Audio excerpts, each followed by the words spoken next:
Okay, so today we're going to do a lab where we measure levels of dissolved oxygen in specific samples at specific temperatures. We're going to use the Winkler method. This kit that you see in front of you is the kit that you'll use. Everybody will get one for their group. Everybody needs to know how to use it so that when we get out in the field you know exactly what you're doing, because our time frame is pretty limited out there. If you don't get the data, you can't do the lab. Can't do the lab, you fail. There will be big problems later on in life. Probably you won't be very successful. So listen, learn, and let's try and get this right. So what you're probably asking is, why do we measure dissolved oxygen? And really what dissolved oxygen shows up us is a couple things.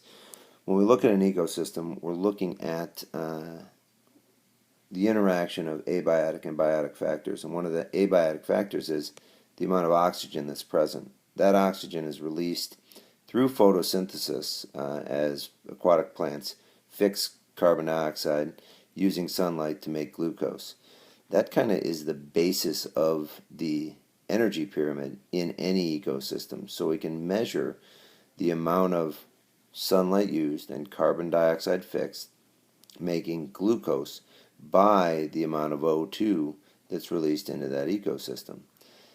The amount of O2 also allows us to see exactly how much and how healthy that ecosystem is by the consumers that can live in there, in that ecosystem. And we can see at 100% saturation, you'll get normal activity and behavior in aquatic animals. So measuring the dissolved oxygen really gives us an indication of how healthy an ecosystem is.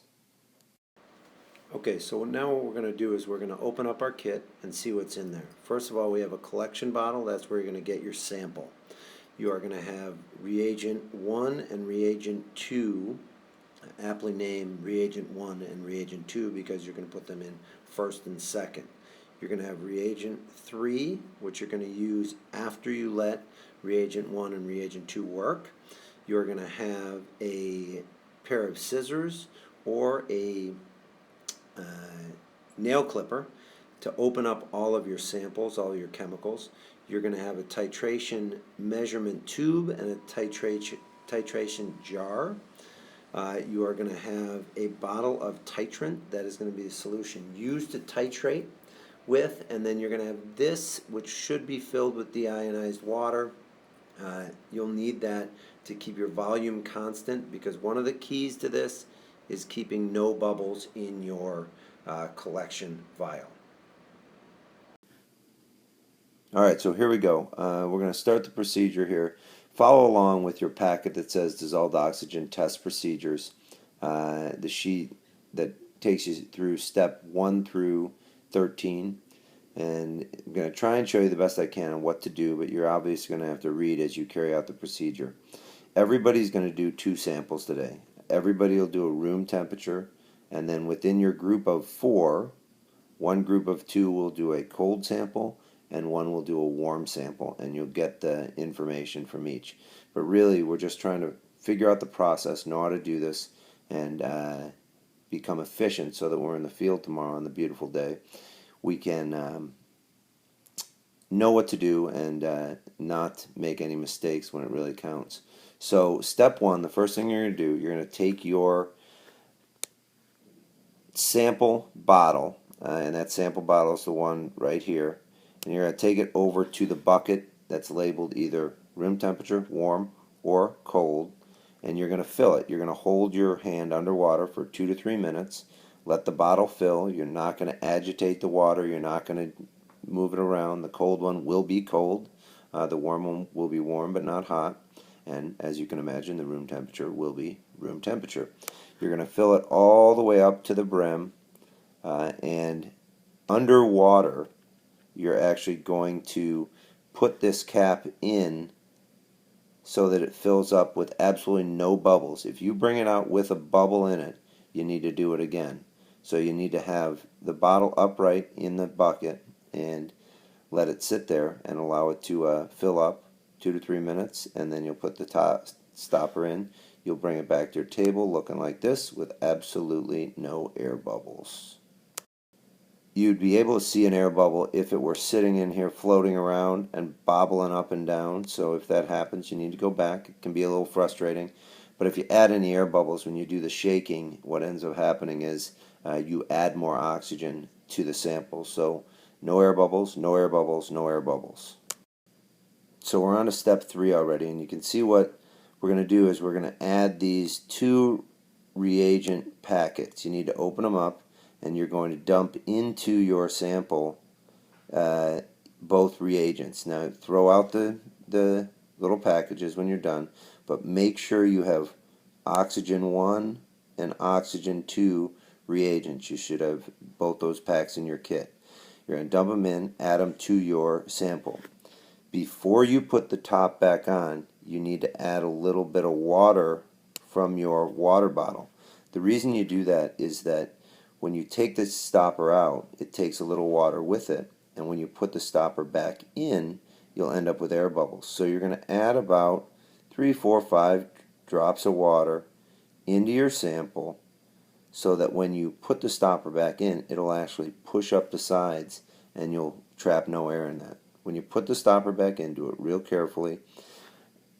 Don't jam it back in. At this point is when I've seen, and actually our silk Tong had some water splash up in his face because he jammed it in there so quickly. Don't do that. Just put the stopper in, but make sure you have enough water in there to get rid of any air bubbles. Very important. So again, once you put reagents 1 and 2 in, you should get it looking a little bit like this, with a little bit of a kind of rust-colored suspension in there. Make sure you add that water. I say that again because that's so important. And then you're going to put your stopper back in. This is the stopper right here. And you're going to put it back into the bottle, no air bubbles. And then you are going to take it and you are going to shake that puppy up like it's nobody's business. Once you've shaken it up, we'll move on to step 5. Alright, so now on to step 5. What you see is that we've actually made a mixture where we're starting to fix the oxygen that's dissolved in our water sample, and you're going to get this suspension, which we call a flocculant or a flock. Yes, that is what it's called. And that yellow flock will be throughout your entire sample. You're going to wait until it settles. It doesn't need to get necessarily to this line. That's the ideal.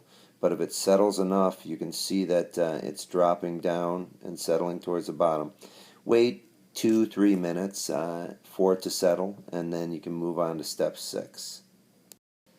Step 6, another easy one. You are going to shake that thing, and you are going to keep the stopper on. Again, no air bubbles in there. There shouldn't be because you haven't taken the stopper off again. The flock will spread out, and you're going to wait another 2 to 3 minutes for it to settle to the bottom. Again, if it doesn't settle after 2 to 3 minutes, you can move on and continue to step 8. Step 8, as you can see in your packet, if you turn the page, you'll see that what you're going to do is now you're going to add reagent 3, and that's this reagent pillow right here.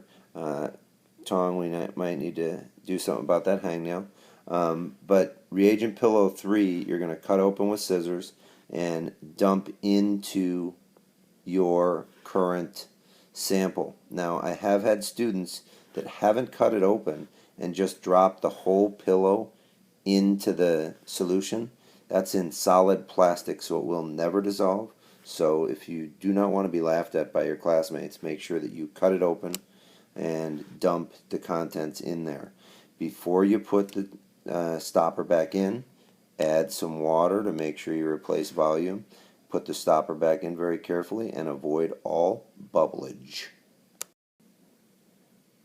And then shake that thing. After step 9, you really should, your sample initially when you add that reagent 3 will have this kind of, sometimes a little bit of a darker look to it towards the bottom. That's okay.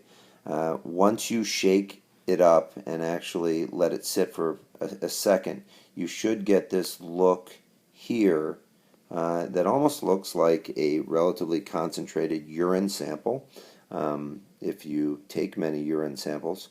but that is what it should look like if you've done everything right, and if there was dissolved oxygen in the sample to begin with. So post step 8 or post step 9, excuse me, you should have this sample right here or something similar to it. Now we've completed the oxygen fixation part of the Winkler method, and now we're going to move on to the measurement of how many milligrams per liter of dissolved oxygen there are in our sample. Remember, you're going to do this twice, once with room temperature and then once with the assigned or agreed upon within your group cold or warm water. You're now going to take your sample, all the oxygen's fixed, and you're going to pour it into your measuring tube, which is this one right here.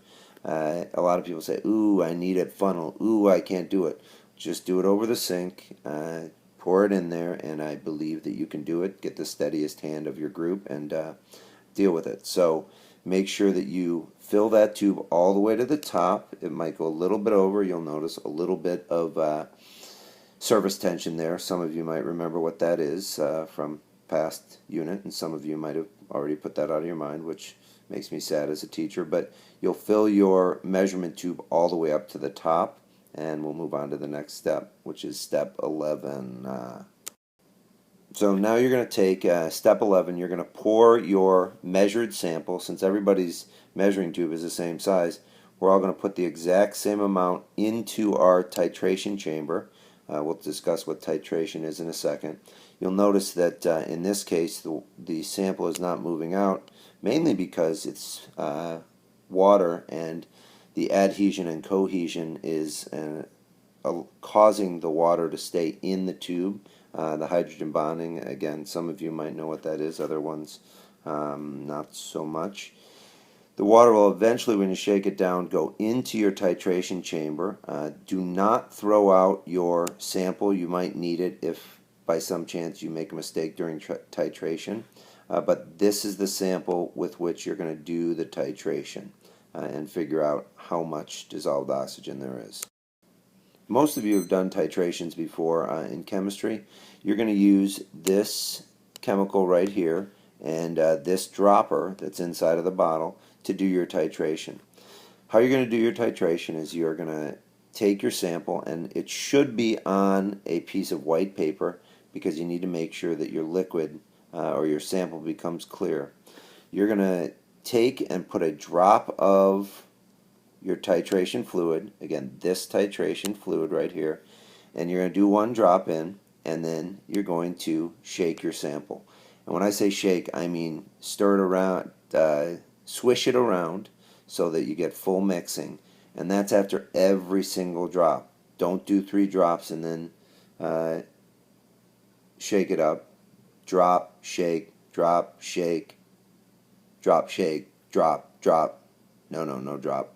Drop, shake, drop, shake. Got me? So a drop, a shake every single time. Continue again. Drop, shake until the liquid is perfectly clear. And you can only see that against a white background. Not a little yellow, pretty close to clear, almost clear, perfectly clear. Make sure that you record the number of drops, because the number of drops is exactly how many milligrams per liter of dissolved oxygen there will be or will have been in your sample. That'll allow you to see that dissolved oxygen amount, so you got to keep track of your drops and make it specific. I've had some people in the past actually take and put 5 drops in, stir it up, 5 more drops in, and it turns clear. They don't know if it was 6 drops or 10 drops that caused the change. Therefore, they don't know if there is 5, 6, 7, 8, 9, 10 milligrams per liter of dissolved oxygen or what. Complete fail. So that's how you figure it out. Once you're done with that, we got to get rid of the waste. So when you've made your measurements and you are ready to discard your sample, nothing can go down the sink. This material's toxic and we need to dispose of it properly. So all of your sample and your titration sample should go into the fish bowls in the center table. where we're collecting all the waste. You can rinse out your bottles and all other materials in the sink, but the vast majority needs to be stored and dealt with by the chemical professionals at Nutrier. Alright, so now you've found out how much dissolved oxygen there is in your samples. You've discarded your waste, you've cleaned up your mess at your table, and now you can do something with that information. We have a chart here that's in your packet that's called a nomograph, and that nomograph actually will help you calculate based on temperature of the sample, which you should know, there's a thermometer in the bucket, and the oxygen, the amount of dissolved oxygen, milligrams per liter, that you measured through the Winkler method. You'll be able to tell how saturated your sample was with oxygen. What you do is you're going to actually take your amount of dissolved oxygen, you're going to take your temperature, and you're going to take a straight edge and you're going to lay it between those 2 points. Actually, that line was pretty straight. I'm actually pretty impressed with myself, but I'll celebrate later. With a ruler, and you'll find that your saturation of this sample was actually right around 46% saturated at 10 degrees with 7 milligrams per liter of dissolved oxygen. So it gives us another piece of information to try and figure out the water quality. Also, to see, can this ecosystem or sample of water hold more oxygen, or is it completely full with oxygen? So we can start evaluating how healthy or stable that ecosystem is and where it is in its development. So now use that information, graph the graphs that I've asked you to do in the packet, and answer the questions, and then we can move forward with understanding how we can use this technique in the field.